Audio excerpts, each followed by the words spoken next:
तर आणखीन एक मोठी बातमी आहे। अजित पवार यांनी अर्थमंत्री असूनही गुंजवणी प्रकल्पासाठी निधी दिला नाही असं म्हणतात विजय शिवतारे।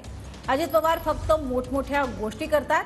अजित पवारांना लोक भीतीपोटी दादा म्हणतात असंही शिवतारेंनी म्हटलंय। तर कमळावरही लढण्यास तयार असल्याचं त्यांनी सांगितलंय। 2017 पर्यंत निकर्तेपणा आहे अजित पवारांचा। फक्त बोलायचं मोठ्या मोठ्याने मी 6 ला काम करतो नाही, निकर्तेपणा दिलेला शब्द पाळू शकले नाही। 2017 साली माननीय मुख्यमंत्री देवेंद्र फडणवीस यांनी ती 118 कोटीची 2 गावांची योजना मंजूर केली। 80% काम झालं होतं, 25 कोटी फक्त पाहिजे होते।